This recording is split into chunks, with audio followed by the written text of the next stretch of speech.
The other day, I woke up and realized that I had become that which I hate. And I don't know if you guys have ever had that experience where you just wake up and realize that you don't like a major portion of who you are, but I just did. I'm going to talk about it.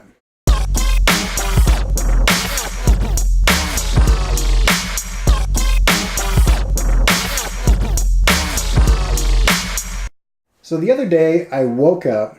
It was sunny. The snow had melted. The weather forecast said it was going to be dry. My motorcycle had a full tank of gas in it. It was the end of the semester and everything had kind of wrapped up. And I felt really good. And I took a deep breath and I thought, this is awesome. And then I realized that I hadn't felt like that for months. Now I could blame this on seasonal depression or whatever, and there's probably a pretty good indication that I don't know if I have like full-blown depression. Well, I know I don't because there's like clinical things, but I have seasonal old man grumpiness and pessimism at the very least. And I realized that in the last few months, I had become cynical. I have a propensity to gravitate towards the negative and the complaining and the cynical. And it's something that I've been aware of my whole life. And it's something that I had a very distinct impression early on. I had graduated. I had moved to a place. I was living in somebody's basement. I wasn't in a relationship at the time, and I was pretty lonely.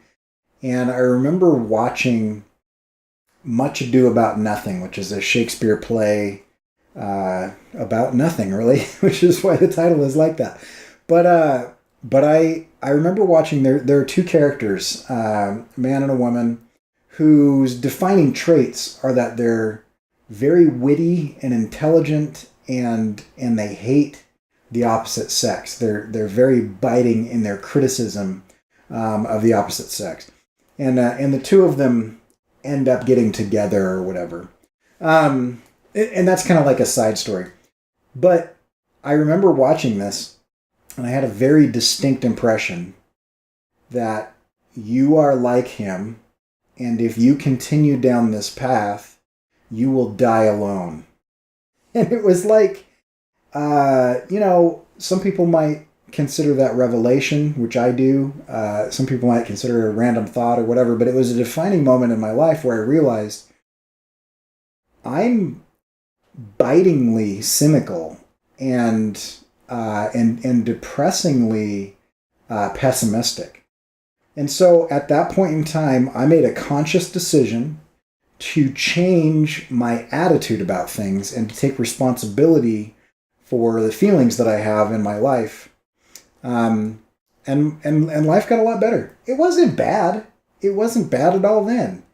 But I felt a lot better about things. And since then, I have always tried to look on the positive, find the humor in negative situations, and it's been great. I've been able to laugh my way through mocking myself in this situation, a lot of negative things that have happened, and it's been awesome. I've noticed a pattern in my life, though, where I have been in a situation for a number of years, like a job or something, and things start to become routine, and those routine things start to lose their luster, and those things start to become frustrating, and the little things start to bother me, and it starts to be, I see that this is what happens at work. I want everything to be better for having me there. I want to make things better. I want to improve things. I want things to grow and improve and get better for everyone so that everybody can be pleased and happy and productive and all that jazz. But what I find is that as I am one person, I can affect my area of influence, but I can't necessarily change an entire company's culture. And after fighting that for a while, it starts to grind me down a little bit. And that's usually where I change jobs. But I'm in a job right now that I really love. And one of the things that I love about it, I remember saying that I've been teaching for 4 years now. And one of the things that I remember is that I love being around the students because most of them tend to be fairly optimistic in the face of huge pessimism, in the face of huge reasons to not be optimistic. Call it the economy, call it politics, call it, whatever is going on. Many of them are still going to college because they believe that that will help, that they believe that that will do something positive in their life.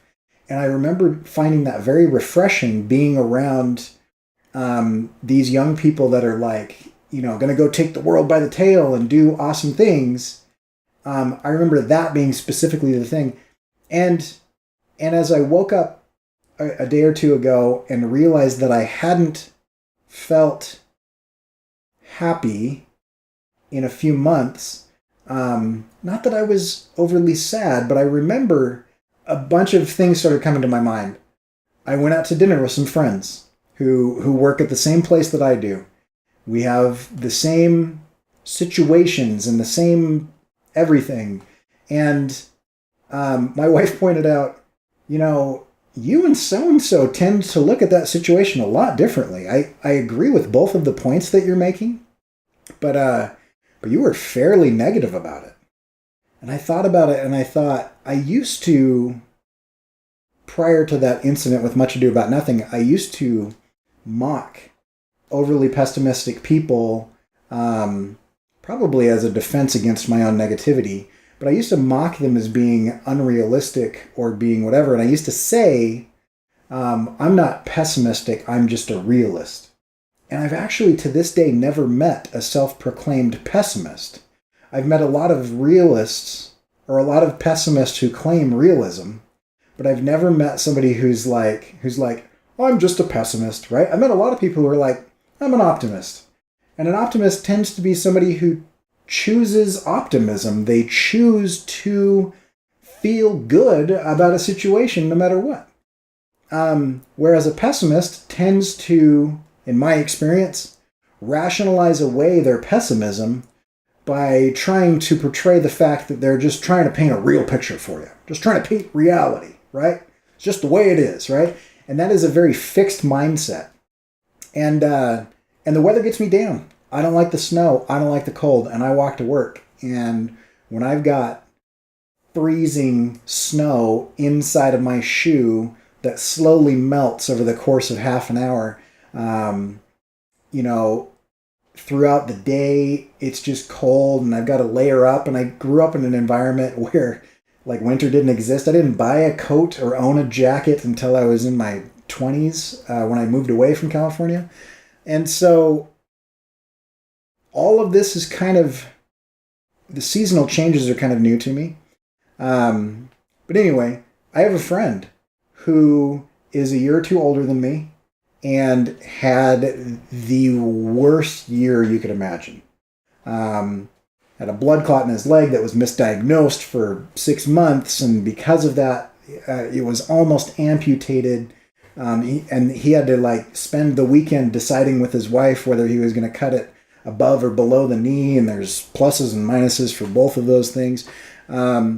That kind of rectified itself, and then he had to go to the emergency room after that because of a blockage, and it turned out that they had to end up removing his colon, and as they removed his colon, they found cancer on the outside of the colon, and it's stage 4, and the entire time I watched him go through this, he's laughing about it, he's cracking jokes, making fun of things. They're calling him up and saying, hey, so how you doing? And he's walking around unassisted and stuff.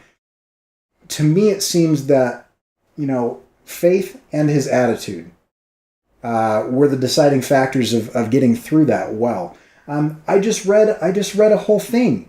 Loeb Messner, he's a comic book artist and writer, well known, worked on one of my favorite comics, The Max, writing dialogue and things with Sam Keith. The guy has one arm. He lost his right arm early on in childhood due to a cancerous tumor. He's homeless. He was living in a trailer. There was a gas leak. His trailer was condemned. They moved into their car. He's working 2 full-time jobs. He's in his 60s or 70s or something. But in his description of what's going on, there's this undertone of positivity and this undertone of just optimism that things are going to work out, and he was so grateful and all of this stuff. And those 3 events, dinner, my buddy not getting his leg cut off, reading this guy's account of being homeless and a bunch of people helping him out, made me realize that, like, my life is really good, and I am very grateful for the way that my life is, and at no point in time am I ungrateful.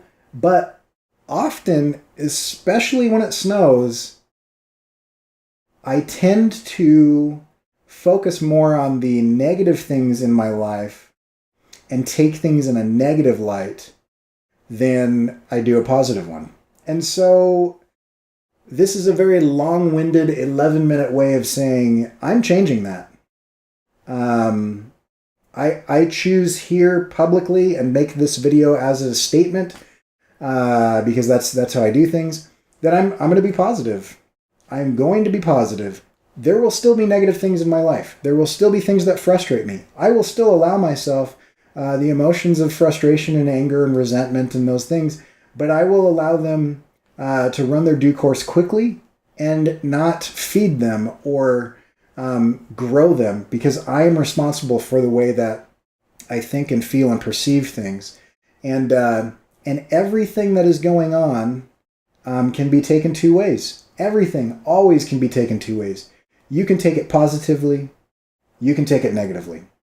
You can take it by a way that you choose to retain the power to act and choose and move forward, or you can take it in a way where you are a victim. It is a fixed position. Things are happening to you rather than you happening to things. And this video is just a reminder that I am going to act and not be acted upon. I am going to choose to be positive in the light of whatever is happening. That doesn't mean that I'm going to ignore the negative or that I'm going to put myself in situations where I'm going to be taken advantage of. I'm still going to look at everything, but I'm just going to choose to take life positively. So anyway, did some stuff. You watched me do some things. I will post a video of progress on my book in a few days. The semester starts tomorrow. Brand new semester. One great thing about teaching is every 4 months you get a chance to just hit the reset button and start over. So that's what I'm doing. You guys are awesome. You can catch my stuff on my website, which has probably been at the bottom of the screen and in the description of this video and whatnot. And I'm out. I don't know why I did this. I don't do this. I'm not a finger gun pointing kind of guy. But I just decided to do that at the end there.